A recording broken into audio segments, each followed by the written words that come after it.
ఘనత ప్రభావము దేవాదేవునికి చెల్లును గాక.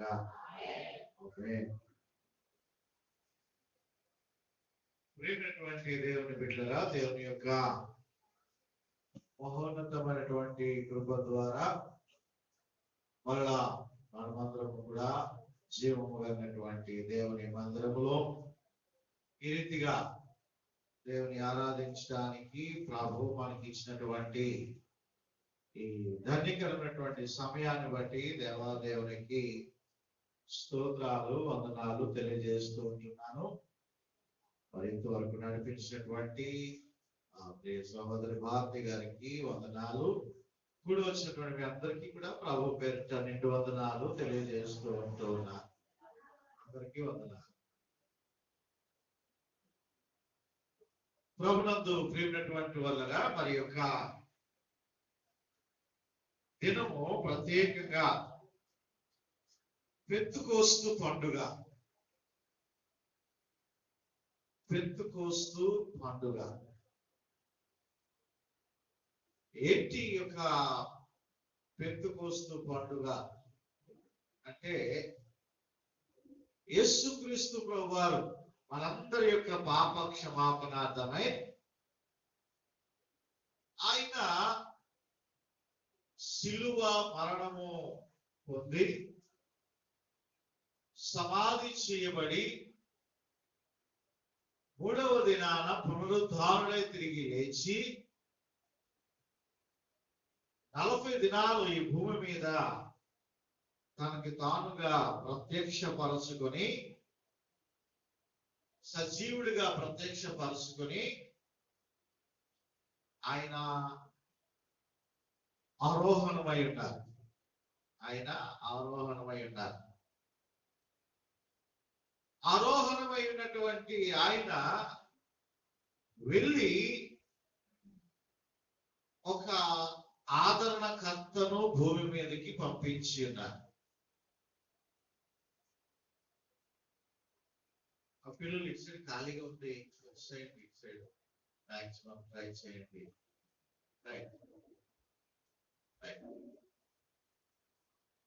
ప్రియమైనటువంటి దేవుని బిడ్డలారా, ఈయన ఆరోహణమైన తరువాత మనందరినీ కూడా ఇప్పుడు పాట పాడినట్టుగా నడిపించడానికి, బలపరచడానికి, ధైర్యపరచడానికి యేసుక్రీస్తు ప్రభువారి యొక్క గొప్ప శక్తి ఆయన నామములో మనం పొందుకోవడానికి మనకి పరిశుద్ధాత్మ అనేటువంటి దానిని ఆయన భూమి మీదకి పంపించి ఉన్నారు. ఈ పరిశుద్ధాత్మ అనేటువంటిది నిజంగా అది ప్రతి క్రైస్తవునికి కూడా అవసరం. పరిశుద్ధాత్మ లేకపోతే క్రైస్తవుడు జీవించలేడు. ఎందుకంటే సాతాను అనేకమైనటువంటి శోధనలను, శ్రమలను మన జీవితాల్లో కలిగిస్తూ ఉంటాడు. అది వ్యాధుల పరంగా, ఆర్థిక పరంగా, కుటుంబంలో సమాధానం లేకపోవడంగా చేయడం వలన, ఇంకా అనేక విధాలుగా సాతాను కుట్ర కీర్తులు పన్నుతూ ఉంటాడు. వాటిని ఎదుర్కోవాలి అంటే యేసు నామములో ఆ భయంకరమైనటువంటి అంధకార క్రియలను జయించాలి అంటే, శోధనలను జయించాలంటే, దయ్యాలను వెళ్ళగొట్టాలి అంటే, రోగాలను ప్రార్థన ద్వారా స్వస్థపరచాలి అంటే, కుటుంబంలో మనము సమాధానము ప్రకటించాలి అంటే ఖచ్చితంగా మనకి ఏముండాలి అంటే పరిశుద్ధాత్మ ఉండాలి. ఆ పరిశుద్ధాత్మ వరములు ఉంటేనే, ఆ పరిశుద్ధాత్ముడు మనతో ఉంటేనే ఆయన మనల్ని నడిపిస్తాడు. ఆయన మనతో సదాకాలం ఆయన సంచారం చేస్తాడు. అందుకే ఈ దినాన్ని యేసుక్రీస్తు ప్రభువారు శిలువ మరణం పొంది పునరుద్ధారుడైన తర్వాత 50వ రోజుని పెంతెకోస్తు పండుగ ఆచరిస్తారు. దీన్ని గ్లోబల్ ప్రేయర్ డే అని కూడా అంటారు. ఈ రోజు గ్లోబల్ ప్రేయర్ డే అంటే ప్రపంచ ప్రార్థనా దినోత్సవం కూడా ఈ రోజు ప్రపంచ ప్రార్థనా దినోత్సవం. ఈరోజు మరి ఆ యొక్క గుడా చిల్డ్రన్స్ థియేటర్ లో ఫస్ట్ ఫ్లోర్ లో గ్లోబల్ ప్రేయర్ డే విశాఖ సంఘాలు కలిసి అక్కడ ఆ ప్రేయర్ డే ప్రపంచ ప్రార్థనా దినోత్సవం జరుగుతుంది. అవకాశం ఉన్నవారు సాయంత్రం 5 గంటలకు మీరు అక్కడికి వెళ్ళవచ్చు. దానికి మన చర్చ్ తరపున కూడా కొంత ఆర్థిక సహాయం కూడా మనం చేశాం, నేను ఇచ్చాను. కాబట్టి ఈ దినాన్ని ప్రపంచ ప్రార్థనా దినోత్సవము, పెంతెకోస్తు పండుగ, పరిశుద్ధాత్మ యొక్క పండుగ.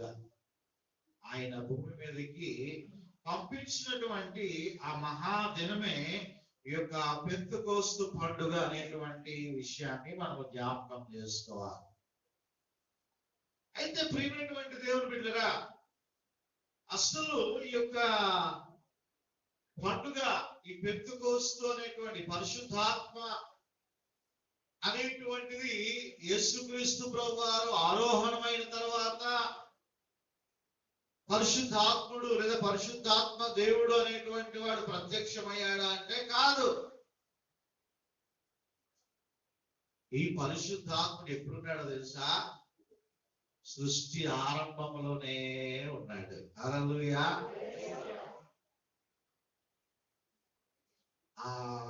చూడండి, ఆ యొక్క ఆదికాండము 1వ అధ్యాయము మనం చూస్తున్నట్లయితే ఆ ఫస్ట్ వర్డ్, ఆదికాండములో ఫస్ట్ వర్డ్, ఆది యందు దేవుడు భూమి ఆకాశం సృజించెను, భూమి నిరాకారముగాను శూన్యముగాను ఉండెను, చీకటి అగాధ జలముల పైన కమ్మి ఉండెను, దేవుని ఆత్మ జలములపై అలాడుచుండెను. హల్లెలూయా. పరిశుద్ధాత్ముడు ఎక్కడున్నాడండి? ఇప్పుడు పుట్టుకొచ్చిన వాడు కాదు. సృష్టి ఆరంభంలోనే దేవుని యొక్క ఆత్మ అనేటువంటిది ఉంటూ ఉన్నది. సృష్టి ఆరంభంలోనే. ప్రియమైనటువంటి దేవుని బిడ్డలారా, అంత మట్టుకే కాదు కానీ యేసుక్రీస్తు ప్రభు వారి శిలువ, మరణ, శ్రమల, ఆ యొక్క సమాధి, పునరుద్ధానం గురించి ఎలాగైతే దేవుడు ఆయా ప్రవక్తల ద్వారా ప్రవచించాడో, అలాగే ఈ పరిశుద్ధాత్మను గురించి కూడా అనేకమైనటువంటి ప్రవచనాలు ప్రవక్తులైనటువంటి వారు పలికారు. ఆ వారు పలికినటువంటి ఆ యొక్క ప్రవచనాలన్నీ కూడా ఇప్పుడు పరిశుద్ధాత్ముడు ఎప్పుడైతే దిగి వచ్చాడో, ఇదిగో ఆ ప్రవచనాలన్నీ కూడా నెరవేరిపోయాయి. చూడండి, ఉదాహరణకి ఒక 2-3 ప్రవచనాలు నేను మీకు చూపిస్తూ ఉన్నాను. యోవేలు గ్రంథం ఒకసారి తీసినట్లయితే చూడండి, ఒకసారి యోవేలు గ్రంథము 2వ అధ్యాయము, యోవేలు గ్రంథము 2వ అధ్యాయము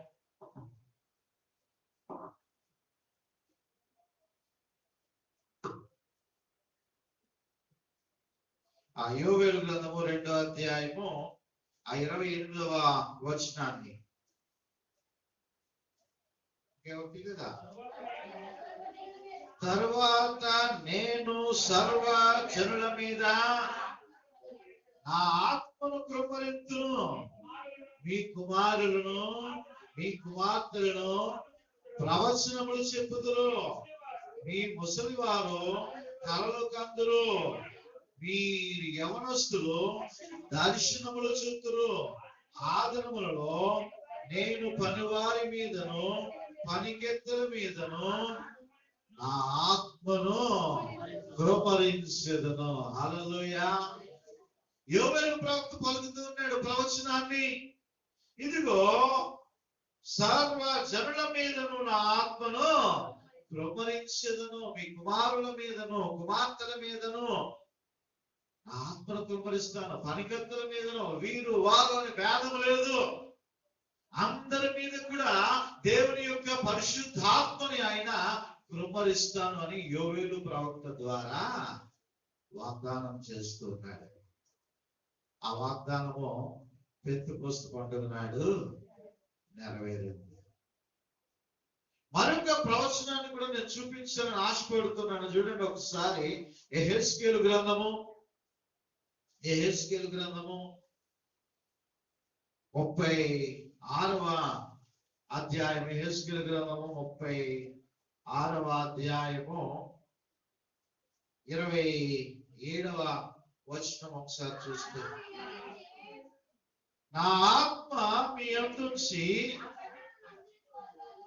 నా కట్టడలను అనుసరించి వారిని గాను నా విధులను గైకొను వారిని గాను మిమ్మల్ని చేసేది. నా ఆత్మను మీ యందుంచి నా కట్టడలను అనుసరించి వారిని గాను నా విధులను గైకొను వారిని గాను మిమ్మల్ని నేను చేసేదను. హల్లెలూయా. ఇక్కడ ప్రవచనం పలుకుతూ ఉన్నాడు. ఇక్కడ ప్రవచనాన్ని మరొక ప్రవచనాన్ని మనం చూస్తున్నాం. ఈ యొక్క యెహెజ్కేలు కూడా పలుకుతూ ఉన్నాడు. ఒకప్పుడు శిష్యులైనటువంటి వారు ఆయన సిలువ వేసినప్పుడు ఏమైపోయారండి? పారిపోయారు. వారందరూ కూడా సిలువ వేసేటువంటి సమయంలో యేసుక్రీస్తు ప్రభు వారికి ఎవరు కూడా తోడుగా లేరు, ఎవరు కూడా ఆయన ఆదరించలేదు, ఆయన కనికరించలేదు, ఎవరు కూడా ఆయన యొద్దకు రాలేదు. కానీ పారిపోయారు, చల్లా చెల్లిపోయారు, ఒక మేడగదిలోకి వెళ్ళిపోయి దాక్కున్నారు. ఆ మేడగది గురించి కూడా మొన్న శుక్రవారం ధ్యానం చేస్తాం. ఆ మేడగదిలో వారందరూ కూడా దాక్కుని పిరికి వారిగా భయపడుతూ ఉండిపోయారు.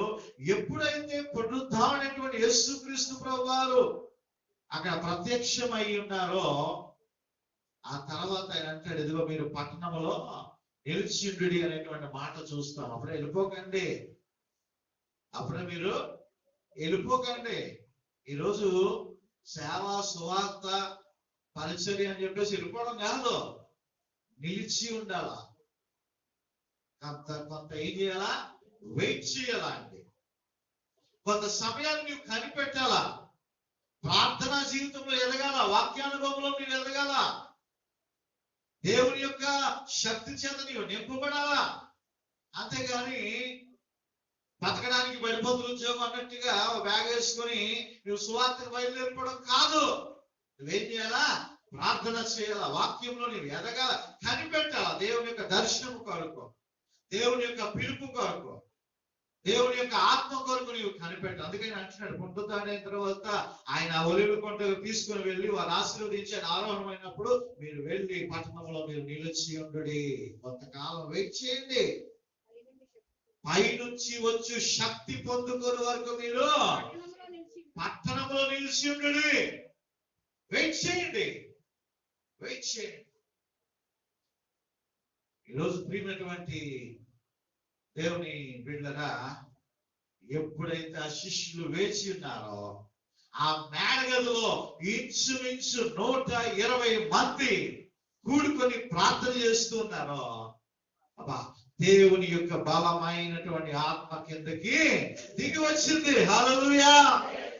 అగ్ని నాలుకల వంటి నాలుకలతో వారు విభాగింపబడి ఆయా భాషలతో వారు మాట్లాడుతూ దేవుని స్తుతిస్తూ గణపరుస్తూ అబ్బా ఆ ఇల్లంతా కూడా దేవుని ఆత్మచేత నిండిపోయింది. ఇప్పుడు వారు శక్తి పొందారండి, బలము పొందారు. ఇప్పుడు బలము పొంది ఇంకా ఎవరికి కూడా భయపడలేదు. సిలువ వేయబడినటువంటి యేసును మేము ప్రకటిస్తూ ఉంటున్నాం అని చెప్పి ఏ రాజు ఎదురొచ్చినా, ఏ చక్రవర్తి ఎదురొచ్చినా వారు ధైర్యముగా వారు ముందుకు వెళ్ళిపోతూ దేవుని నామాన్ని వారు ప్రకటిస్తూ ఉంటూ ఉన్నారు. వారిని చూసి అంటున్నారు, అబ్బా భూలోకాన్ని తాకరిందులో చేయువారు ఇక్కడికి కూడా వచ్చారు. దయ్యాలను వెళ్ళగొడుతున్నారు, యేసు నామములో స్వస్థపరుస్తున్నారు. ఇక పేతురు దగ్గరికి వస్తే పేతురు యొక్క నీడ తగిలి అనేక మంది స్వస్థపరచబడ్డారు, దయ్యాలను వెళ్ళగొట్టారు, అంధకార శక్తులను బంధించారు, చెరసాలను బద్దలు చేశారు, భూకంపాన్ని రప్పించారు. ఇవన్నీ కూడా ఎలా జరిగిపోయాయండి? పరిశుద్ధాత్మ నింపుదల వల్ల. హల్లెలూయా. ఈరోజు నీవు నేను కూడా పరిశుద్ధాత్మను మనము నింపుకోవాలి. పరిశుద్ధాత్మ అనుభవంలోనికి మనం రావాలా? పరిశుద్ధాత్మ యొక్క సహాయం కొరకు మనము వేచి చూడాలా, వేచి చూడాలి. అలా మనం నింపబడితేనండి శక్తినిచ్చు ఆత్మ, బలమునిచ్చు ఆత్మ, జ్ఞానమిచ్చు ఆత్మ, బుద్ధినిచ్చు ఆత్మ, శక్తినిచ్చు ఆత్మ, ఆత్మ జ్ఞానమిచ్చు ఆత్మ, బుద్ధినిచ్చు ఆత్మ, ఆత్మతో నింపుదేవా, పరిశుద్ధాత్మతో నింపుదేవా. అభిషేకించుమయా, ఇప్పుడు అభిషేకించుమయా, అభిషేకించుమయా, ఇప్పుడు అభిషేకించుమయా. పెంతుకొస్తూ పండుగ నాడు పెను గాలి వంటి శబ్దముతో, పెంతుకొస్తూ పండుగ నాడు పెను గాలి వంటి శబ్దముతో, బలమైన ఆత్మవరముతో నింపబడిరి, బలమైన ఆత్మదిగగా ఆత్మవరముతో నింపబడిరి.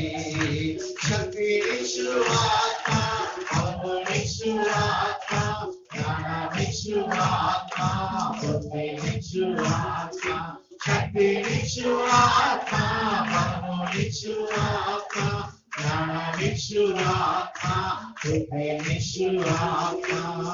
హల్లెలూయా. ప్రియమైనటువంటి దేవుని బిడ్డలా, శక్తిని పొందుకోవాలి, శక్తిని పొందు. ఇంకొక ప్రవచనం కూడా యెహెజ్కేలు ప్రవచించాడు, యోవేలు ప్రవచించాడు. ఇప్పుడు యెషయా గ్రంథాన్ని కూడా మనం ఒకసారి చూస్తే 44వ అధ్యాయం, యెషయా గ్రంథము చూడండి, 44వ అధ్యాయం. దప్పికొన్న వారి మీద నీళ్లను, ఎండిన భూమి మీద ప్రవాహ జలములను కుమ్మరించదును, నీ సంతతి మీద నా ఆత్మను కుమ్మరించదును. 3వ ప్రవక్త కూడా చెప్తూ ఉన్నాడు, నీ సంతతి మీద నా ఆత్మను కుమ్మరించదును. ప్రియమైనటువంటి దేవుని బిడ్డలారా, ఈ ప్రవచనాలన్నీ కూడా ఈ పెంతెకొస్తు దినాన్ని ఏమైపోయాయండి? నెరవేరిపోయాయి. ఇప్పుడు దేవుని వాక్యాన్ని మనం అందరం ఎరుగుదాము. నేను మిమ్మల్ని అనాథులుగా విడువను. యేసుక్రీస్తు ప్రభు గారు ఆరోహణమైనప్పుడు ఆయన ఒక మాట చెప్తారు. లూకా సువార్త ఒకసారి చూడండి, లూకా సువార్త 24వ అధ్యాయము, లూకా సువార్త 24వ అధ్యాయము 29వ వచనం. సాయంకాలం కావచ్చినది. 29 చదవండి. 29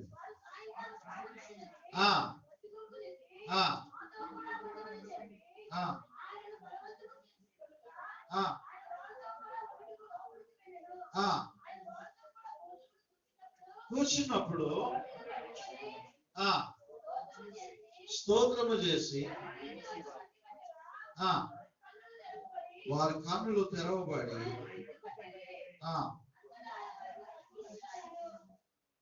ఆయనకు అదృశ్యుడాయను. ప్రియమైనటువంటి దేవుని బిడ్డలారా, యేసుక్రీస్తు ప్రభువారు 49 కూడా ఒకసారి చూడండి. ఒకసారి, ఇదిగో నా తండ్రి వాగ్దానం చేసినది మీ మీదకి పంపుచున్నాను, మీరు పైనుండి శక్తిమంతు వరకు పట్టణములో నిలిచియుండుడని వారితో చెప్పారు. పట్టణంలో నిలిచియుండుడని వారితో చెప్పారు. ఎందుకు? ఇందాక చెప్పారు కదా, పరిశుద్ధాత్మ పొందుకొని వరకు కూడా మీరు ఏం చేయాలా? వెయిట్ చేయాలి, కనిపెట్టాలా. ఈరోజు మనోహర పండుగ ఏంటది? కనిపెట్టడం. దేవుని శక్తి కొరకు, దేవుని కార్యాల కొరకు కనిపెట్టడం. చాలా మందికి కనిపెట్టడం ఇష్టం ఉండదు. చాలా మందికి ఓర్పు అనేటువంటిది తక్కువైపోతుంది. నిజంగా మన లిమిట్ ఏంటో దేవుడికి తెలుసు బాగా. కాబట్టి నువ్వేం చేయాలి అంటే, ఆ ఓర్పు సహనం అనేటువంటిది నువ్వు కలిగి ఉండాలి. ప్రార్థనకు వస్తూ ఉంటాము, 2-3 ప్రార్థనకు హాజరవుతాము, ఇక ప్రభు కార్యాలు చూడకపోతే దేవుణ్ణి విడిచిపెట్టేస్తూ ఉంటాం. ప్రార్థనకు రావడమే మానేస్తూ ఉంటాము, దేవుని సన్నిధికి రావడమే మానేస్తుంటాము. ముఖ్యంగా ఉపవాస ప్రార్థన అనేటువంటివి కొంతమందికి అనుభవాల్లో ఉంటూ ఉంటాయి, కొంతమంది దేవునికి దూరముగా ఉంటూ ఉంటారు. అలాగ ఉండడానికి వీల్లేదు వాళ్ళు. కాబట్టి ప్రియమైనటువంటి దేవుని బిడ్డలారా, పైనుంచి వచ్చేటువంటి శక్తి పొందు వరకు యేసుక్రీస్తు ప్రభువు ఆరోహణమై వెళ్ళారు. వెళ్ళి ఆయన పైనుంచి మళ్ళా దిగి పరిశుద్ధాత్మ రూపంలో ఆయన మన మధ్యకి వచ్చారు. హల్లెలూయా. నేను ఈ లాక్డౌన్ లో పరిశుద్ధాత్మ శక్తి, పవర్ ఆఫ్ పెంతెకోస్ట్ అనేటువంటి దాని మీద మెసేజ్ ఇచ్చాను చక్కగా. నిన్న మొన్న సడన్ గా గుర్తొచ్చి అది మీకు పీజీపీసీ గ్రూప్ లో, మన వాట్సాప్ గ్రూప్ లో ఫార్వర్డ్ చేశాను. ఎంతమంది విన్నారో లేదో అన్నది నాకు తెలియదు, కానీ దాంట్లో నేను ఫార్వర్డ్ చేశాను. అక్కడ చక్కగా నేను కొన్ని విషయాలు నేను మాట్లాడడం జరిగింది దేవుని యొక్క తలంపుల ద్వారా. గోధుమ గింజ అది భూమిలో పడి చావకుండా ఎడల అది ఒంటిగానే ఉండును, అది చచ్చిన ఎడల విస్తారముగా ఫలించు. యేసుక్రీస్తు ప్రభువారు ఈ లోకానికి వచ్చి ఒక గోధుమ గింజగా ఆయన ఈ లోకానికి వస్తే, ఈ గోధుమ గింజ ఏమైపోయిందండి? మనందరి కొరకు కూడా సిలువ మరణము పొంది అది భూమిలో పాతి పెట్టబడి, అనగా సమాధి చేయబడి ఆ భూమిలో ఉంచితే, అది మళ్ళా పునరుద్ధానం ద్వారా ఆ గోధుమ గింజ ఏమైందండి? మొలకెత్తింది మళ్ళా పైకి. అందుకే మృతుల పునరుద్ధాన ప్రథమ ఫలము యేసుక్రీస్తు ప్రభువారు. హల్లెలూయా. అంటే ఈ ప్రథమ ఫలం అనేటువంటిది బయటకు వచ్చింది కదా, ఈ ఒక్క గోధుమ గింజ మళ్ళా ఏమైంది? ఫలించింది. ఇప్పుడు ఎప్పుడైతే ఫలించిందో, ఇప్పుడు అది ఆరోహణమై ఇప్పుడు ఏమైపోతా ఉంది అంటే విస్తారముగా ఫలిస్తూ ఉంది. హల్లెలూయా. ఈరోజు ప్రపంచం మొత్తం మీద అనేక మంది విశ్వాసులను వెలిగించినది అంటే యేసుక్రీస్తు ప్రభు వారి యొక్క బలమైనటువంటి ఆత్మ ద్వారా, పరిశుద్ధ ఆత్మ ద్వారా. 3 ప్రవచనాలు పలికినటువంటి ప్రవచనాలు నెరవేరిపోయాయి. నీకు పవర్ అనేటువంటిది చాలా అవసరము, శక్తి అవసరం. లేకపోతే ఈ యొక్క నిజంగా ఒక మాట అంటారు, స్టామినా అంటారు. క్రైస్తవుడికి స్టామినా ఏదంటే పరిశుద్ధాత్మ. ఆ స్టామినా, పరిశుద్ధాత్మ శక్తి లేకపోతే లోకాన్ని నువ్వు జయించలేవు, శ్రమను నువ్వు జయించలేవు, నీవు దయ్యాలను వెలగొట్టలేవు, రోగాలు నీవు బాగు చేయలేవు. కాబట్టి నీవు దాని కొరకు ప్రయాసపడాలంటే, ఏమి తిందమా, ఏమి దాచుకుందామా, ఏమి, దీని గురించి కాదు. ప్రభువా నీ ఆత్మచేత నన్ను నడిపించండి ప్రభువా. అయితే ప్రియమైనటువంటి దేవుని బిడ్డలారా, ఈ పరిశుద్ధాత్మను మనం పొందుకోవాలి అంటే ఏం చేయాలా? ఏంటి మన డ్యూటీ, మన కర్తవ్యం ఏంటి అనేటువంటి విషయాన్ని మనం జ్ఞాపకం చేసుకుందాం. మొట్టమొదటిగా అపోస్తుల కార్యములు చూడండి ఒకసారి. అపోస్తుల కార్యములు 2వ అధ్యాయము 38వ వచనాన్ని ఒక్కసారి చూస్తే పేతురు చెప్తూ ఉన్నాడు, మీరు మారు మనస్సు పొంది పాప క్షమాపణ నిమిత్తము ప్రతి వాడు యేసుక్రీస్తు నామమున బాప్తిస్మము పొందుడి, అప్పుడు మీరు పరిశుద్ధాత్మను వరమును పొందుదురు. ఈ వాగ్దానము మీకును మీ పిల్లలకును దూరస్తులందరికీ, అనగా ప్రభువైన మన దేవుడు తన యొద్దకు పిలిచిన వారికి అందరికీ చెందునని వారితో చెప్పాను. హల్లెలూయా. చక్కని మాట్లాడి, పరిశుద్ధాత్మ అందరూ పొందుకోవచ్చట. అందరూ పొందుకోవచ్చు. క్రీస్తు ప్రభువాన్ని సొంత రక్షకుడిగా అంగీకరించి నమ్మి విశ్వసించి బాప్తిసం తీసుకోవాలి. దానికంటే ముందుగా పాప క్షమాపణ అనేటువంటిది చాలా అవసరం. పాపం ఉన్న చోట పరిశుద్ధాత్మనికి తావులేదండి. నీ హృదయంలో చిన్న నలుసంత చిన్న పాపం ఉన్నప్పటికీ కూడా పరిశుద్ధాత్ముడు నీతో నివసించడానికి ఆయన ఇష్టపడడు. పరిశుద్ధాత్ముడు చాలా రోషము కలిగినటువంటి వాడు అండి. అలాగే చాలా ఆదరణకర్త, ప్రేమ కలిగి, రెండు కూడాను. ఎందుకని చెప్తున్నానంటే, అననీయ సభ్యులు ఒక చిన్న అబద్ధం ఆడారు అంతే. ఏం చేశాడంటే వచ్చేసాడు అంతే. ఆ కార్యము ఎవరు చేశారు? పరిశుద్ధాత్మ దేవుడు చేశాడు. అక్కడ ప్రేమటువంటి దేవుని బిడ్డగా మొట్టమొదటిగా నీకు పాప క్షమాపణ ఉండాలి. పరిశుద్ధాత్మను నీలో నివసించాలంటే, నీతో సంచారం చేయాలంటే, నీలో ఏ విధమైనటువంటి అసూయ, ఈర్ష్య, ద్వేషము, పగ, ప్రతీకారము, అబద్ధాలు, దొంగతనాలు, వ్యభిచారాలు, అలర్తో కూడినటువంటి ఆటపాటలు, కొండాలు చెప్పడము, లేని వార్తలు పుట్టించడము, లంచాలు తీసుకోవడము, తప్పుడు వ్యాపారాలు చేయడము, ఏ విధమైనటువంటి పాపము కూడా మనలో ఉండడానికి వీలు లేదు. పాపానికి కొలత లేదండి. చిన్నదైనా పాపమే, పెద్దదైనా పాపమే. తప్పదాగి రోడ్డు మీద పడిపోయినటువంటి వాడు తాగుపోతే పండగ ఒక పెద్ద తీసుకున్నాడు కూడా తాగుపోతే కదా. ఒక చిన్న తీసుకున్నానండి, జస్ట్ నోట్లో వేసుకున్నానండి, అయినా సరే వాడు విస్తారమైనటువంటి చెదపురుగులు ఒకటే, ఒక్క చెదపురుగు కూడా ఉన్నా డేంజరే.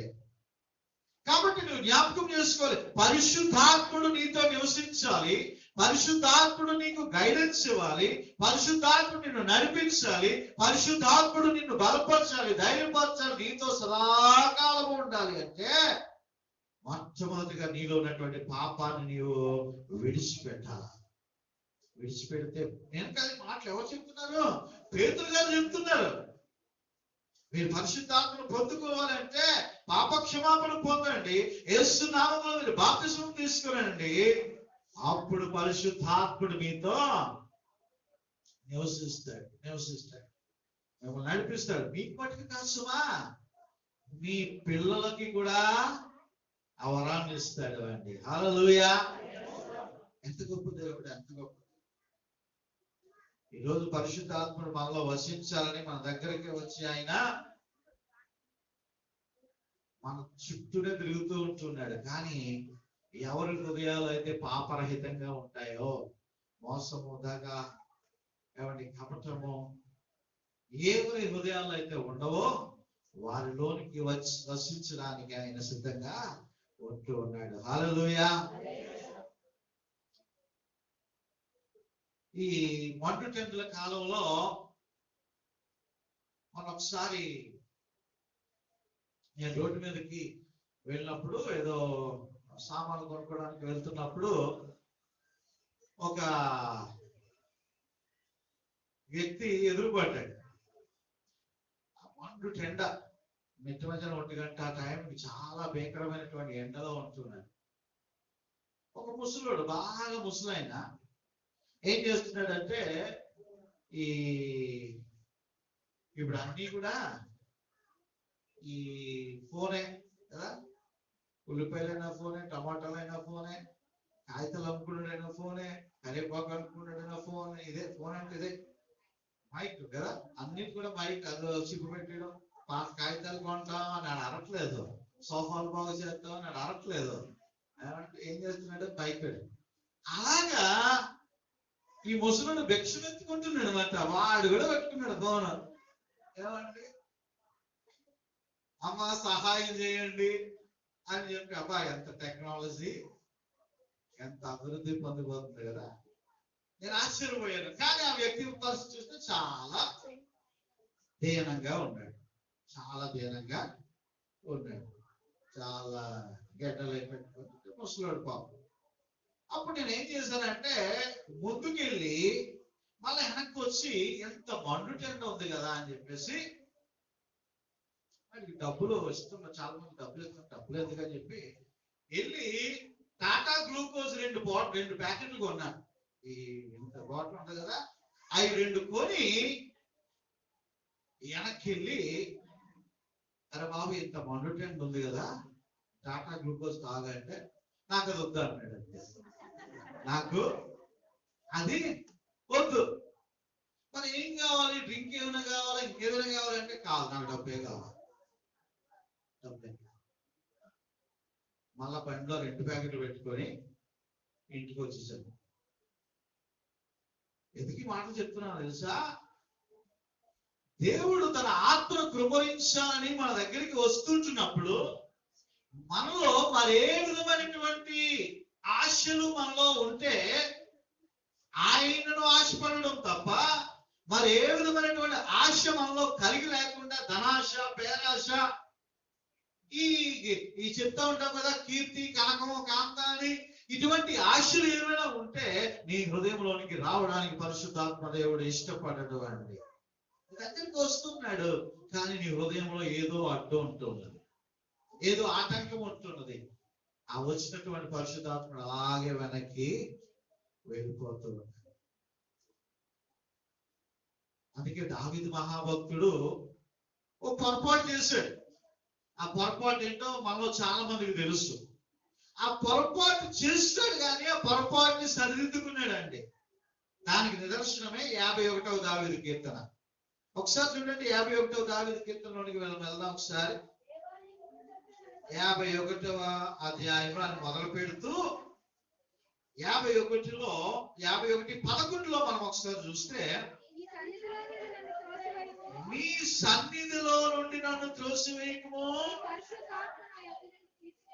నీ పరిశుద్ధాత్మను నా యొద్ద నుండి తీసివేయకుము, నీ రక్షణానందము నాకు మరలా పుట్టించుము, సమ్మతి గల మనసు కలుగజేసి నన్ను దృఢపరచు. ఏడు ప్రార్థన చేయాలంట, నీ సన్నిధిలో నుండి నన్ను త్రోసివేయకుము, నీ పరిశుద్ధాత్మను నా యొద్ద నుండి తీసివేయకుము.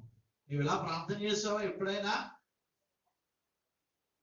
ఏమంటే నాకు అది కావాలి, ఇది కావాలి అని ప్రార్థన చేసేదానికన్నా నువ్వు మొట్టమొదటిగా, ప్రభువా నీకు ఆయాసకరమైనటువంటి, నీకు వ్యతిరేకమైనటువంటి కార్యాన్ని నేను చేశాను,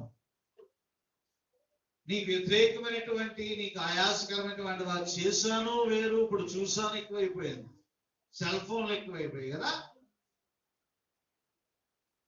ప్రియమైనటువంటి దేవుని బిడ్డలారా, తప్పుడు ఆలోచనలు ఆలోచిస్తున్నాను ప్రభువా, అయ్యా నీ పరిశుద్ధాత్మ నా యొద్ద నుండి తీసివేయకు. ఎంత గొప్ప ప్రార్థన! అటువంటి పాప క్షమాపణతో కూడినటువంటి ప్రార్థన నీవు చేయగలిగితే సదాకాలము పరిశుద్ధాత్ముడు నీతోనే ఉంటాడు. హల్లెలూయా! పాపం ఉన్న చోట పరిశుద్ధాత్మునికి తావులేదు. పాపం ఉన్న చోట దేవుని క్రియలు జరగవు. దేవుడు వారితో ఉండడానికి ఆయన ఇష్టపడడు. రెండో విషయాన్ని జ్ఞాపకం చేస్తున్నాను. మొట్టమొదటిగా పరిశుద్ధాత్మను పొందుకోవాలంటే పాప క్షమాపణ పొందుకోవాలి. రెండవదిగా పరిశుద్ధాత్మను నువ్వు పొందుకోవాలి అంటే లూకా సువార్త 3వ అధ్యాయం. లూకా సువార్త 3వ అధ్యాయము 21వ అధ్యాయం వచనం 21వ వచనం చదవండి అమ్మా. ప్రజలందరూ బాప్తిస్మం పొందినప్పుడు యేసు కూడా బాప్తిస్మం పొంది ప్రార్థన చేయుచుండగా ఆకాశము తెరవబడి పరిశుద్ధాత్మ శరీరాకారముతో పావురము వలె ఆయన మీదికి దిగి వచ్చెను. అప్పుడు నీవు నా ప్రియ కుమారుడవు, నీ యందు నేను ఆనందించున్నానని యొక్క శబ్దము ఆకాశము నుండి వచ్చెను. రెండవదిగా ప్రియమైనటువంటి దేవుని బిడ్డలారా, నీవు పరిశుద్ధాత్మను నీవు పొందుకోవాలి అంటే యేసు క్రీస్తు ప్రభువారు ఏం చేస్తుంటే పరిశుద్ధాత్మ దిగి వచ్చిందండి? బాప్తిసం తీసుకున్న తర్వాత ఏం రాయబడింది? ప్రార్థన చేస్తుండగా ఆకాశం తెరవబడిందండి. హల్లెలూయా. ప్రభు సహాయం కొరకు ప్రభు పరలోకపు వాక్యములను విప్పి నీ ఆశీర్వాదాలు కుమరించండి ప్రభు అని ప్రార్థన చేస్తూ ఉంటాం, మంచిదే. కానీ ప్రియమైనటువంటి దేవుని బిడ్డలారా, నీవు దేవుని సన్నిధిలో ఏమైనా గోజాడుతున్నావా? ప్రార్థన చేస్తున్నావా? దేవుని వాక్యం చెప్తుంది, ఆయన ప్రార్థిస్తూ ఉంటుండగా ఆకాశం నుంచి పరిశుద్ధాత్మ దేవుడు దిగి వచ్చేసాడు. నీవు ప్రార్థన చేయి. దానికి కాస్త వట్టి పాలు తాగితే టేస్ట్గా ఉండవు కదా, దాంట్లో ఏం చేయాలా? చక్కెర కలపాలా, లేదా బూస్ట్ కలపాలా, అంటే ఇంకా హెల్దీ అయిపోతుంది కదా. అట్లాగే ఉపవాసం ఉండి ప్రార్థన చేయి. దేవుని గోజాడు, దేవుని బలముగా అడుగు. ప్రతి విధమైనటువంటి అపజయాన్ని కూడా దేవుడు నీకు జయంగా మార్చేస్తాడు. హల్లెలూయా. నీలో ప్రార్థన జీవితం లేదు. ఒకవేళ ప్రార్థన చేస్తున్నా నీలో ఇంకా ఏదో లోపం ఉంది, నీలో ఇంకా ఏదో పాపం ఉంది, పరిశుద్ధాత్ముడి దగ్గర రావటం లేదు. ప్రార్థన చేయము, ఉపవాస ప్రార్థన అనుభవాలు ఉండవు. ఇక్కడ ఉపవాస ప్రార్థన ఎడుతూ ఉంటే ఇంటి దగ్గర గొర్రెపెట్టి నిద్రపోతూ ఉంటాం. ఇంకెక్కడ వస్తాడండి పరిశుద్ధాత్మ దగ్గరికి? నిద్రపోతుండగా గోధుమల మధ్య ఏం జరుగుతున్నాడట? గురుగులు జరుగుతున్నాడట. ఆ పనికి మాలిన మొక్కలు నిద్రపోతా ఉంటే ఏమైపోయింది? కుదిరేని కణికల యొక్క నూనె అయిపోయింది. నూనె లేదు, నూనె పరిశుద్ధాత్మను సూచన. ప్రియమైనటువంటి దేవుని బిడ్డగా, పరిశుద్ధాత్మ నీతో ఉంటే నువ్వు నడిచిన ప్రతి స్థలము కూడా జయమే. ఆయన కార్యాలు చేస్తాడు, నీ పక్షంగా నిలబడిపోతాడు, ఎదుటి వారి యొక్క హృదయాన్ని మార్చిస్తాడు. నువ్వు ఏదైనా సమస్యతో ఒక అధికారి దగ్గరికి వెళ్ళావు అనుకో, నీవు పరిశుద్ధాత్మతో ప్రార్థన చేసి నింపబడి నువ్వు వెళ్ళావు అనుకో, ఏం చేస్తాడు తెలుసా? ఆ ఎదుటి వ్యక్తి యొక్క మనసు మార్చేస్తాడు, వెంటనే సంతకం పెట్టేస్తాడు. వాడు నవ్వుతూ ఉంటాడు. అప్పుడు వాడి చీకు ఉండదు, చిరాకు ఉండదు, ఒత్తిడి ఉండదు, టెన్షన్ ఉండదు, ఏమీ లేకుండా ఏం చేస్తాడు దేవుడు? వాడి హృదయాన్ని మార్చేసి నువ్వు వెళ్ళినటువంటి పని అంతా కూడా సక్సెస్ చేసేస్తాడండి. దేవుడి కార్యాలు గొప్పవే. నీకు చక్కని గైడెన్స్ ఇస్తాడు, నీకు చక్కని గైడెన్స్ ఇస్తాడు. మన ఆ చిన్ని గారి తాలూకా బంధువులు, ఆ బిడ్డ, చిన్న బిడ్డ చాలా తీవ్రమైనటువంటి అస్వస్థతతో హాస్పిటల్ అడ్మిట్ అయినప్పుడు ఇంచుమించు 15 రోజులు, 4 రోజుల దగ్గర 25 రోజులు, 2 రోజులు ఉన్నాడు అక్కడ. మొట్టమొదటిగా నాకు ఫోన్ చేశారు, పాస్టర్ గారు ఎక్కడ తీసుకెళ్ళాలి నేను ప్రార్థన చేశాను. వెంటనే ప్రభా బిడ్డ కొరకు ఒక గైడెన్స్ చూపించాను. చక్కగా ఒక గైడెన్స్ చూపించారు సునీల్ కిషోర్ గారు అని. అసలు నా డాక్టర్ నా పిల్లలు కూడా తీసుకెళ్ళాను అక్కడికి. ఎవరెవరు కొద్దిగా సీనియర్స్ ఉన్నటువంటి వారి పిల్లలు తీసుకెళ్ళడం నేను విని ఆయన తక్కువని గుర్తొచ్చాడు. వెంటనే వారికి ఆ ఫోన్ నెంబర్ ఇచ్చాను. తద్వారా ఈ రోజు మనం చెప్పారు, నాకు డిశ్చార్జ్ అయిపోయాడా బిడ్డ అని. దేవునికి మహిమ కలుగును గాక. హల్లెలూయా. సరైనటువంటి నిర్ణయం తీసుకోవడానికి, సరైనటువంటి మార్గంలో వెళ్ళడానికి పరిశుద్ధాత్మ దేవుడు ఎంతగానో నీకు సహాయము చేస్తాడు, నిన్ను నడిపిస్తాడు. బుద్ధి, విజ్ఞాన, సర్వ సంపదలు కూడా పరిశుద్ధాత్మ చేతిలోనే ఉంటున్నాయి. హల్లెలూయా. ప్రార్థన చేయి. దాన్ని నిర్లక్ష్యం చేస్తున్నావు. నీవు నీ ముక్కు ఎక్కడ అంటే ఇలా పట్టుకోవాలా? ఇప్పుడు నీ ముక్కు ఎక్కడ అంటే తిప్పుతూ ఉన్నా, అంటే ఊరంతా కూడా తిరుగుతూ ఉన్నా. కొంతమంది ఏం చేస్తారు తెలుసా, మొట్టమొదటి దేవునికి అడగరు, అది ఫెయిల్యూర్ అయిన తర్వాత అప్పుడు దేవుని దగ్గరికి వస్తారు. పని అవ్వకపోతే వస్తారు. అదే నువ్వు ముందే ప్రార్థన చేసుకుని ప్రభు సన్నిధిలో గోజాడి ఆయన అడిగి నువ్వు వెళ్తే నీ పని అంతా కూడా విజయమే. హల్లెలూయా. రెండవదిగా పరిశుద్ధాత్మను పొందుకోవాలి అంటే ఉపవాస ప్రార్థనతో నీవు కనిపెట్టాలి. ఎందుకంటే అపోస్తల కార్యములు 1వ అధ్యాయము 14వ వచనం చదివితే, వీరందరూ వీరితో కూడా కొందరు స్త్రీలను యేసు తల్లి అయిన మరియయు ఆయన సహోదరులను ఏక మనసుతో ఎడతెగక, ఆ మాట జ్ఞాపకం చేసుకోవాలి. ప్రార్థనకి లిమిట్ లేదండి. రోజుకు ఒకసారి చేయాలండి, 2 సార్లు చేయాలండి, 3 సార్లు చేయాలండి, లేదు. నీవు ఎడతెగక సమయం ఉన్నప్పుడు అంతా కూడా నువ్వు ప్రార్థన చేయడమే, ప్రార్థనకి రావడమే. అవకాశం ఉన్నటువంటి వారు రావాలని మనం చేస్తున్నాం కాదు, అవకాశం చేసుకొని రావాలి. ఏమంటే అవకాశం ఉన్నవారు రావడం కాదా అండి, ఏం చేయాలట, అవకాశము చేసుకుని రావాలా. అవకాశం ఉంటే అంటే నాకు వీలైతే వస్తాను అంటావా దేవుడితో, అంతే కదా అన్నట్టు. నాకు వీలైతే నీ దగ్గరికి వస్తాను ప్రభా, లేకపోతే నేను మార్కెట్కి వెళ్తాను ప్రభా, వీలైతే వస్తాను ప్రభా, లేకపోతే నేను పడుకుంటాను ప్రభా, అలాగే అనగలమా? అంత దమ్ము ఉందా మనకి? కాబట్టి నేను జ్ఞాపకం చేస్తూ ఉంటున్నాను, ఆదిమ సంఘము ఎక్కడి నుంచి ఉంటుందో తెలుసా? ఈ పరిశుద్ధాత్మ వలననే ఈ 120 మందితో ఏర్పడిందండి క్రీస్తు సంఘము. హల్లెలూయా. పరిశుద్ధాత్మతో వారు నింపబడినారు. మీరు ఎడతెగక ప్రార్థన చేస్తున్నారు. ప్రార్థన చేస్తూ ఉంటున్నప్పుడు దేవుని బలమైనటువంటి ఆత్మ దిగి వచ్చి చూడట. మనం 2వ అధ్యాయంలో మనం చూస్తాం, చదువుకున్నటువంటి లేఖన భాగం నుండి 1 నుంచి 6 వచనాలు. పెంతెకోస్తు పండుగ నాడు అందరం కూడా చదువుదామా? బైబిల్ తెచ్చా, చూపించండి ఒకసారి. చూపించారు. దేవుడికి మహిమ కలుగును కదా. ధన్యులు మీరు, వాక్యాన్ని మోస్తూ ఉన్నారు, వాక్యాన్ని తీసుకొస్తున్నారు, ప్రభుత్వం మోస్తారు. 2వ వచనం చూపించినట్లయితే 2వ అధ్యాయం 1వ వచనం నుండి అందరం కలిసి చదువుదాం. పెంతెకోస్తు పండుగ దినము వచ్చినప్పుడు అందరూ ఒక చోట కూడి ఉండిరి. అప్పుడు వేగముగా వీచు బలమైన గాలి వంటి యొక్క ధ్వని ఆకాశము నుండి అకస్మాత్తుగా వారు కూర్చుండి ఉన్న ఇల్లంతయు నిండెను. మరియు అగ్ని జ్వాలల వంటి నాలుకలు విభాగింపబడినట్టుగా వారికి కనబడి వారిలో ఒక్కొక్కరి మీద వాలగా అందరూ పరిశుద్ధాత్మతో నిండిన వారై ఆత్మ వారికి వాక్ శక్తిని అనుగ్రహించిన కొలది అన్య భాషలతో మాట్లాడసాగిరి. ఆ కాలమున ఆకాశము క్రింద నుండి ప్రతి జనములో నుండి వచ్చిన భక్తి గల యూదులు యెరూషలేములో కాపురముండిరి. ఈ శబ్దము కలుగగా జనులు గుంపులుగా కూడి వచ్చింది. ప్రతి మనుషుడు తన స్వభాషతో వారు మాట్లాడుట విని కలవర పాడిరి. హల్లెలూయా.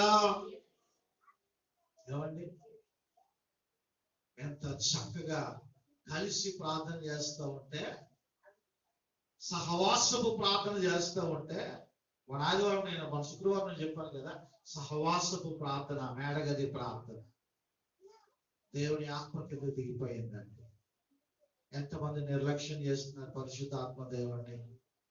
ఏమంటే నువ్వు దానిని పొందుకుంటే ఇదే పరిశుద్ధాత్మని డబ్బించుకొనుకోవాలనుకున్నాడు. ఎవడండి? గారడీ వాడేటువంటి సీమోను. పేతురు అపోస్తలులు ఈ గొప్ప అద్భుత కార్యాలు చేస్తున్నారు, దయాలు నలగొడుతున్నారు, రోగులు బాగు చేస్తూ ఉంటే, అబ్బా ఇదేదో చాలా బాగుంది, నా మ్యాజిక్ కన్నా ఈ మ్యాజిక్ చాలా పవర్ఫుల్ గా ఉంది అని అనుకొని, అంతే నేను కొంత డబ్బులు ఇస్తాను, నువ్వు నాకు పరిశుద్ధాత్మ కొంత ఇవ్వండి, ఆ సీక్రెట్ ఏంటో చెప్పండి అంటున్నాడు. గట్టిగా అక్కడ అపోస్తులు గద్దించినట్లుగా చూస్తున్నాం. ప్రియమైనటువంటి దేవుని బిడ్డలారా, డబ్బు పెట్టి కొనుక్కునేది కాదు పరిశుద్ధాత్మ. అభ్యాసము చేస్తే పొందుకునేటువంటిది పరిశుద్ధాత్మ. నీవు ప్రార్థన చేయాలా, నీవు రావాలా దేవుని సన్నిధికి, దేవుని సన్నిధిలో నీవు గడపాలా, వేచి ఉండాలా, నిలిచి ఉండాలా. వెయిట్ చేయాలి. దేవుడు ఈ మందిరాన్ని కట్టక ముందు ఆ భయంకరమైనటువంటి ఆ సిల్క్ బ్రదర్స్ షెడ్ ఆ దగ్గర భయంకరమైనటువంటి పరిస్థితులు సుమారు దేవుడు 7 సంవత్సరాలు నాకు ఏ సంఘాన్ని ఇవ్వాల, ఏ విధమైనటువంటి చర్చ్ ఇవ్వాల, ఎక్కడ కట్టడానికి అవకాశం లేదు, ధనము లేదు, డబ్బు లేదు, ఏమీ లేదు. 7 సంవత్సరాలు మరి నిజంగా 98 నాన్నగారు చనిపోయిన తర్వాత నుండి 2004 వరకు కూడా 2004 వరకు కూడా చాలా భయంకరమైనటువంటి దుర్భరమైనటువంటి వేదన నేనైతే అనుభవించాను. ఏమీ లేదు. కానీ ఆ టైంలో ఎన్నో ఆపర్చునిటీస్ నాకు వచ్చాయి. ఒకవైపు పాస్పోర్ట్ కూడా రెడీ చేసుకొని ఇతర దేశాలకు వెళ్ళిపోవడానికి, మరోవైపు యూనివర్సిటీలో 50,000 రూపాయలు డబ్బు కట్టి ఉద్యోగము వేయించడానికి రెడీ అయ్యారు. మరోవైపు ఇంకొక మార్గాలు, అనేక విధమైనటువంటి మార్గాలు తెరవబడ్డాయి.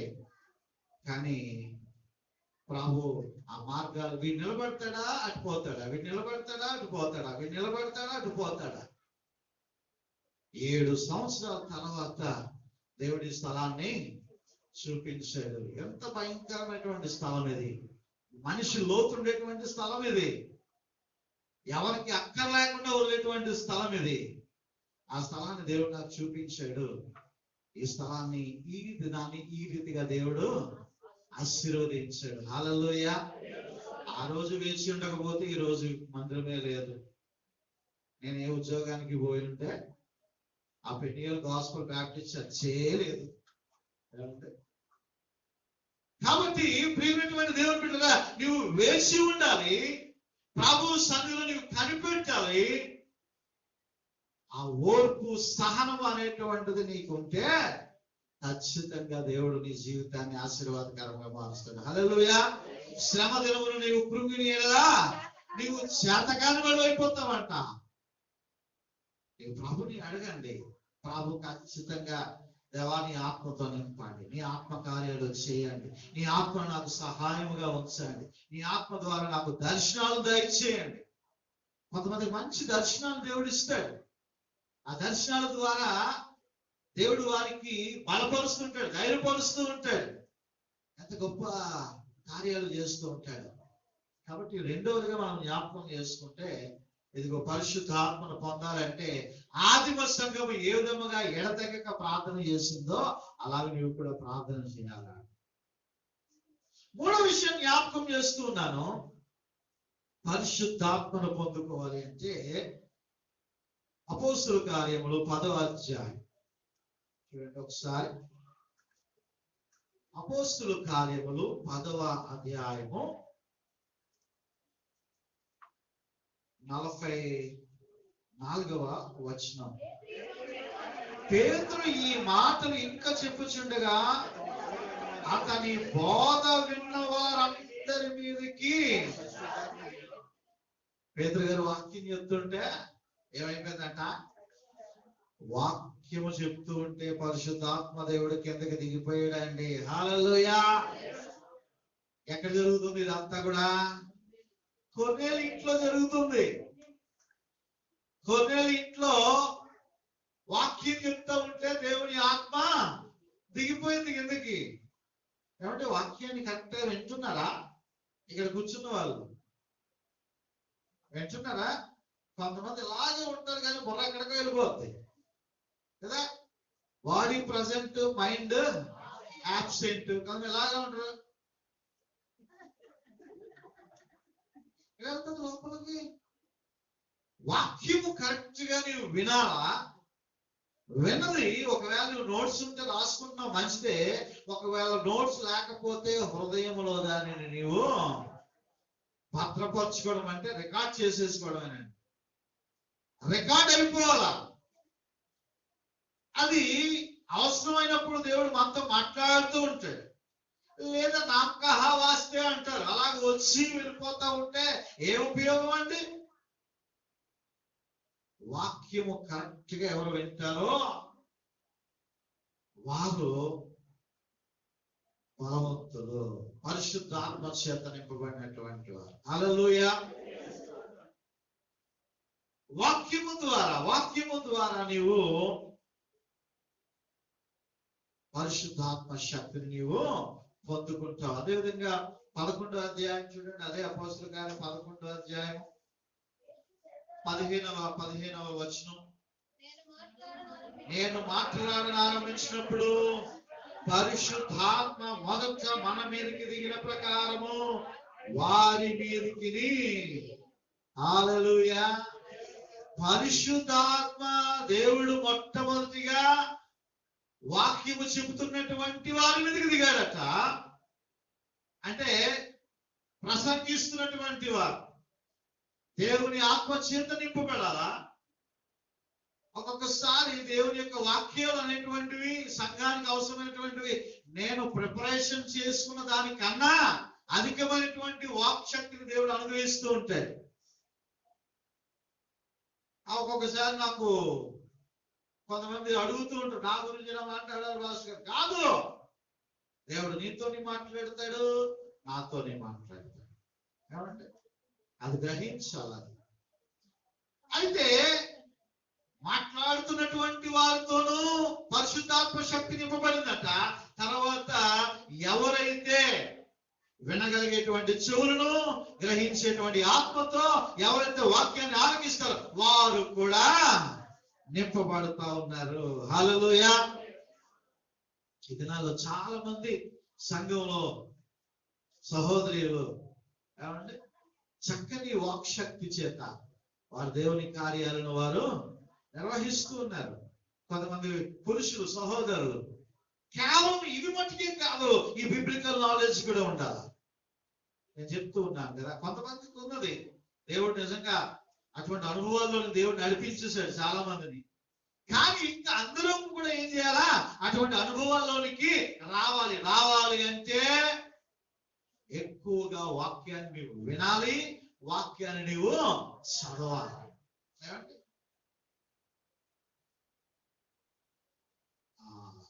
టెక్స్ట్ బుక్ అనేటువంటిది ఉంటుంది కదా, స్కూల్ చదివినప్పుడు టెక్స్ట్ బుక్.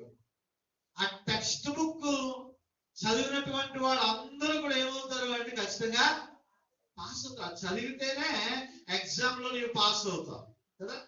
ఈరోజు ప్రతి క్రైస్తవుడికి టెక్స్ట్ బుక్ ఏదండి? బైబిల్. అది వస్తేనే నీవు చివరికి పాస్ అవుతావు. అంతేగాని మనం కవరింగ్ చేసుకోవడానికి వీలు, కవరింగ్ అనేటువంటిది ఉండడానికి వీలు. కాబట్టి ప్రియమైనటువంటి దేవుని బిడ్డగా మాకు గ్రేటర్ విశాఖపట్నం పాస్ట్ ఫెలోషిప్ ఉంది. అది ఓన్లీ థియలాజికల్ ట్రైనడ్ పాస్టర్లకే అది అనుమతిస్తారు. ఎన్ని ఉన్నాయి పాస్టర్ ఫెలోషిప్లు, కానీ ఈ పాస్టర్షిప్ ఫెలోషిప్ అంటే ఫెలోషిప్. నేను ఒక పెద్ద ఆయన దగ్గరికి వెళ్తే ఆయన అంటున్నా ఉన్నాడు, ఒక ఆయన ఇప్పుడు పెద్ద ఎగ్జిక్యూటివ్ ఉన్నాడు, ఆయనకి అసలు సర్టిఫికేట్ లేదు అంటాడు. ఏమంటే ఆయనకి అసలు సర్టిఫికేట్ లేదు, కానీ పైకి మట్టుకు మైకులు పట్టుకుని దంచేస్తూ ఉంటాడు. వాడికి అసలు ఏమీ రాదు. పట్టుమని 20 మంది సంఘం ఉంటారు, కానీ ప్లానింగ్ చేస్తున్నాడు అని చెప్పేసి ఒక పెద్ద ఆయన నాతో చెప్పాడు. ఎలా ఉంటుందంటే మన క్రైస్తవం కూడా అలాగే ఉంటుంది. ఫస్ట్ ఆఫ్ ఆల్ నీకు రావాల్సింది ఏంటంటే బిబ్లికల్ నాలెడ్జ్. వాక్యం ని వినాలండి, ఎక్కువ వినాలి. అమ్మో ఈరోజు శుక్రవారం కదా, పాస్టర్ ఏం వాక్యం చెప్తారో అని చెప్పి వాక్యాన్ని వినడానికి ఆసక్తి చూపించాలి. మంగళవారము స్త్రీల సమాజము అని ముద్రేసడం కాదు. స్త్రీల సమాజం అంటే పురుషులు కూడా వచ్చే వాక్యాన్ని వినొచ్చు. ఏమంటే అంతేగాని స్త్రీలే వెళ్తారు అని కాదు, పురుషులు కూడా వచ్చి వాక్యాన్ని వినదు. నేను పురుషుడినే కదా, నేను రావట్లేదు కదా. కాబట్టి వాక్యము చెప్పే చోట నీవు దుప్పి నీటి వాగుల కొరకు ఆశపడినట్టుగా పరిగెత్తుకొని వచ్చేయాలా. అలా వచ్చినట్లయితే ఆ వాక్యాన్ని వింటున్నా, వాక్యాన్ని నువ్వు చదువుతున్నా పరిశుద్ధాత్మ చేత నీవు నింపబడతావు. హల్లెలూయా. కాబట్టి పెంతెకోస్తు దినము నాడు ఈ వరల్డ్ ప్రేయర్ డే ఈ దినాన్ని కదా, ఈ ప్రత్యేకమైనటువంటి దినములో ఆ పరిశుద్ధాత్మ దేవుడు ఆనాడు ఆదిమ సంఘాన్ని నడిపించాడు, వారిని బలమైనటువంటి యోధులుగా మార్చాడు. యేసుక్రీస్తు ప్రభు వారి కొరకు బలమైనటువంటి సేవకులుగా వారు మారారు. ఈరోజు దేవుడు నీ మీద కూడా పరిశుద్ధాత్మ కృపరించాలని ఆయన ఆశపడుతున్నాడు. హల్లెలూయా. కాబట్టి ఈ మూడు విషయాలు ఈ దినాన్ని ధ్యానం చేస్తాం. ప్రభు చిత్తమైతే మిగిలిన భాగాన్ని వచ్చే వారం జ్ఞాపకం చేసుకుంటాం. పరిశుద్ధాత్మను పొందాలి అంటే మొట్టమొదటిగా పాప క్షమాపణ పొందాలి. పరిశుద్ధాత్మను పొందుకోవాలంటే రెండవదిగా ఉపవాస ప్రార్థన అనుభవం నీకు ఉండాలి. పెంతెకోస్తు పండు దేవుని యొక్క పరిశుద్ధాత్మ నీ మీదకి రావాలి అంటే వాక్యము కొరకు, వాక్యము చదవడము, వాక్యం వినడము కొరకు నీవు ఆసక్తి చూపించాలి. అలా నీవు ఉన్నట్లయితే ఆ పరిశుద్ధాత్మ దేవుడే సదాకాలము నీతో ఉండి ఆయన నిన్ను నడిపిస్తాడు. ప్రతి మెట్టలను కూడా ఏం చేస్తాడు? సరి చేస్తాడు. చిన్న ప్రార్థన చేస్తున్నా, చిన్న ప్రార్థన. యేసయ్యా నీకు వందనాలు, స్తోత్రాలు. పరిశుద్ధాత్మునికి స్తోత్రాలు తెలియజేస్తుంటూ, అయ్యా నువ్వు వెళ్ళి మా కొరకు పరిశుద్ధాత్మను పంపించావయ్యా. అయ్యా నీ పరిశుద్ధాత్మ శక్తి నేను పొందుకోవాలి. నీ పరిశుద్ధాత్మ నడిపింపు నాకు కావాలి. నీ ఆత్మతో నన్ను నింపండి, నీ ఆత్మతో నన్ను సంధించండి, నీ ఆత్మతో నాయన నీ గొప్ప కార్యాలు నా జీవితంలో జరిగించండి నాయన. ఇదిగో శక్తి చేతనైనను బలము చేతనైనను కాదు, మనకి ధనమున్నా ఏమీ చేయలేం, బలమున్నా ఏమీ చేయలేం. పరిశుద్ధాత్మ తోడుంటే అనేకమైనటువంటి అద్భుత కార్యాలు మనము చేయగలం. చిన్న ప్రార్థన. ప్రభు నీ ఆత్మతో నింపండి నాయన, నీ శక్తి చేత నింపండి నాయన అని చిన్న ప్రార్థన చేద్దాం. లేచి నిలబెడదాం. పరిశుద్ధాత్మని యొక్క రాకను మనం జ్ఞాపకం చేసుకుంటూ, అయ్యా ఇదిగో నాయన 2024 సంవత్సరాల క్రితము నాయన అయ్యా ప్రవక్తలు ప్రవశించినటువంటి పరిశుద్ధాత్మ దేవునిగా నువ్వు క్రిందకి దిగి వచ్చావయ్యా, నీకు వందనాలు. ఆనాటి నుండి నేటి వరకు నాయన ఈ భూమి మీద ప్రభువా నాయన నీవు సంచారం చేస్తూ ప్రతి విశ్వాసిని నీవు బలపరుస్తున్నావు తండ్రి. నన్ను బలపరచండి దేవా, నన్ను నీ ఆత్మ చేత నింపండి, నన్ను నీ బలము చేత నింపండి అయ్యా. అయ్యా నీకు వందనాలు స్తోత్రాలు అని పరిశుద్ధాత్మను దేవునికి స్తోత్రాలు చెప్తాం. దేవా నీకు వందనాలు ప్రభా, వందనాలు. నీ ఆత్మ చేత నింపండి, ప్రతి బిడ్డలను సంధించండి. అయ్యా నీకు వందనాలు. బలమైనటువంటి ఆత్మ దినాన్ని దిగింది ప్రభువా. అయ్యా అటువంటి అనుభవంలోని మమ్మల్ని నడిపించండి, ఆదిమ సంఘ అనుభవంలోని మమ్మల్ని నడిపించండి. నీ ఆత్మను పొందుకునే వారిగా మమ్మల్ని ఉంచండి నాయన. అలవాటు ప్రకారంగా, ఆచార ప్రకారంగా, నామకాంత క్రైస్తవులుగా మేము ఉండకూడదు నాయన. నీ ఆత్మ చేత నింపబడి వారిగా సహాయం దయచేయండి. నీ ఆత్మ చేత నింపబడినటువంటి ఆ పేతురు యోహానులు వెండి బంగారంలో మా ఎదుట లేవు కానీ అసలైనటువంటి యేసు నామములో లేచి నడవని అయ్యా ప్రభువా ఆ యొక్క అద్భుత కార్యం గుంటి భిక్షకుడిని స్వస్థపరిచినట్టుగా అటువంటి శక్తిని మాలో కలిగించండి. ఇదిగో మీకును మీ పిల్లలకును, ఇదిగో వాక్యం చెబుతున్న వారికి, వాక్యం విడుచున్న వారికి అనుగ్రహిస్తానని వాగ్దానం చేశావు కదా ప్రభువా. నీ ఆత్మను మీ సంతతి మీద కృపరిస్తానని వాగ్దానం చేశావు కదా తండ్రి. కృపరించండి. దానికి వందనాలు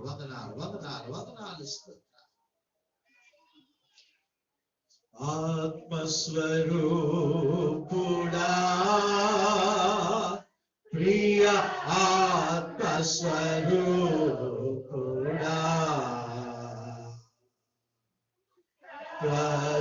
ప్రస్తుతించేదా ఆరాధించేదా నాదురా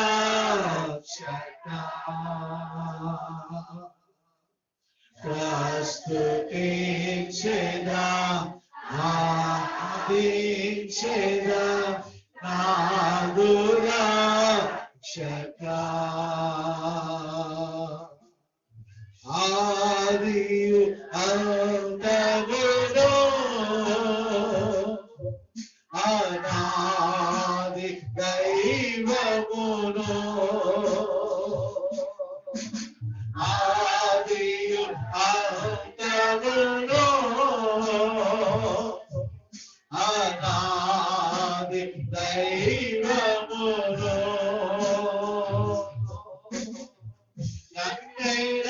నన్నైరవాయని నా దివ్య నాదా ఆరాధించెదను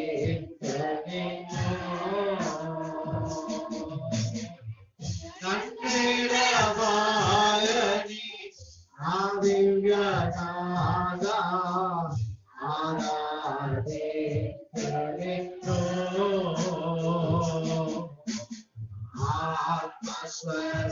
ఆత్మస్వరూపుడా ప్రియ ఆత్మస్వరూపుడా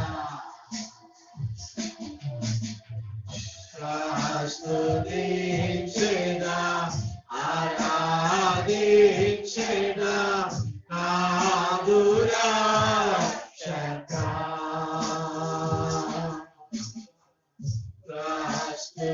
స్తుతించెదా ఆరాధించెదా నాదురా రక్షకా యేసయ్యానికి వందనాలు స్తోత్రాలు బలమైన ఆత్మచేత ఈ పెంతెకోస్తు దినాన్ని నింపినటువంటి వాడు నాయన ఈనాడు సంఘముగా మేము ప్రార్థన చేస్తున్నాం నీ బలమైనటువంటి ఆత్మతో ప్రతి బిడ్డను మీరు నింపండి సంధించండి నడిపించండి ధైర్యపరచండి వాక్శక్తిని అనుగ్రహించండి ఆత్మీయ వరాలను దయచేయండి నాయన అయా నీకే స్తోత్రాలు స్తోత్రాలు వందనాలు తెలియజేస్తున్నట్టు యేసయ్య పరిశుద్ధ నామములోనే ఈ ప్రార్థన అడుగుతున్నాను తండ్రి ఆమేన్. దయచేసి కూర్చున్నారు మనవి చేస్తున్నాను అండి.